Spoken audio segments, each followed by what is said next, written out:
The cop moved along the street, looking strong and important. This was the way he always moved. He was not thinking of how he looked. There were few people on the street to see him. It was only about 10 at night, but it was cold. And there was a wind with a little rain in it. He stopped at doors as he walked along, trying each door to be sure that it was closed for the night. Now and then he turned and looked up and down the street. He was a fine-looking cop, watchful, guarding the peace. Then the cop suddenly slowed his walk. Near the door of a darkened shop, a man was standing. As the cop walked toward him, the man spoke quickly. "It's all right, officer," he said. "I'm waiting for a friend. 20 years ago, we agreed to meet here tonight." "It sounds strange to you, doesn't it? I'll explain if you want to be sure that everything's all right. About 20 years ago, there was a restaurant where this shop stands. Big Joe Brady's restaurant.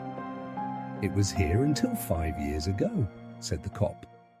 20 years ago tonight," said the man.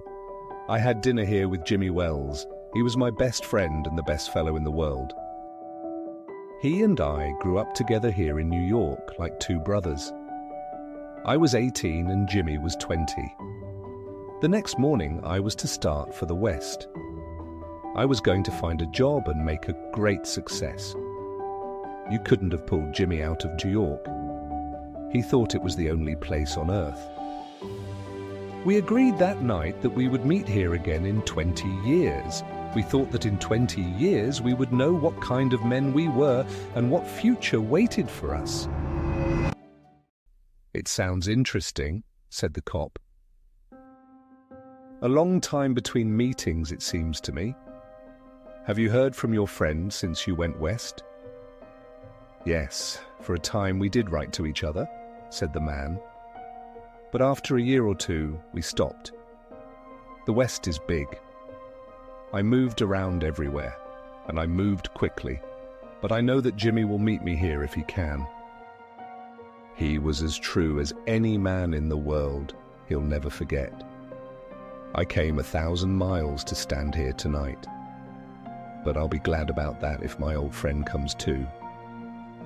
The man took out a fine watch, covered with small jewels. 3 minutes before 10, he said. It was 10 that night when we said goodbye here at the restaurant door. "You were successful in the West, weren't you?" asked the cop. "I surely was. I hope Jimmy has done half as well. He was a slow mover. I've had to fight for my success. In New York, a man doesn't change much. In the West, you learn how to fight for what you get." The cop took a step or two. "I'll go on my way," he said. "I hope your friend comes all right.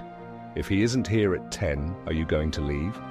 "I am not," said the other. "I'll wait half an hour at least. If Jimmy is alive on Earth, he'll be here by that time. Good night, officer." "Good night," said the cop, and walked away, trying doors as he went. There was now a cold rain falling, and the wind was stronger. The few people walking along that street were hurrying, trying to keep warm. And at the door of the shop stood the man who had come 1,000 miles to meet a friend. Such a meeting could not be certain, but he waited. About 20 minutes he waited, and then a tall man in a long coat came hurrying across the street. He went directly to the waiting man. "Is that you, Bob?" he asked doubtfully. "Is that you, Jimmy Wells?" cried the man at the door. The new man took the other man's hands in his. "It's Bob. It surely is. I was certain I would find you here if you were still alive. 20 years is a long time. The old restaurant is gone, Bob. I wish it were here so that we could have another dinner in it. Has the West been good to you?" "It gave me everything I asked for. You've changed, Jimmy. I never thought you were so tall." "Oh, I grew a little after I was 20. Are you doing well in New York, Jimmy?" "Well enough. I work for the city. Come on, Bob. We'll go to a place I know and have a good long talk about old times." The two men started along the street, arm in arm. The man from the West was beginning to tell the story of his life. The other, with his coat up to his ears, listened with interest. At the corner stood a shop, bright with electric lights. When they came near, each turned to look at the other's face.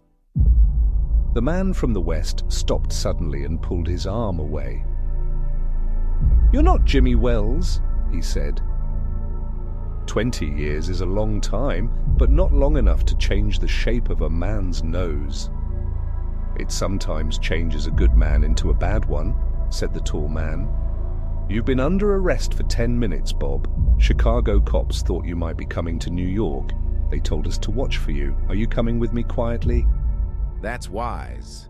But first, here is something I was asked to give you. You may read it here at the window. It's from a cop named Wells. The man from the West opened the little piece of paper. His hand began to shake a little as he read. "Bob, I was at the place on time. I saw the face of the man wanted by Chicago cops. I didn't want to arrest you myself, so I went and got another cop and sent him to do the job. Jimmy,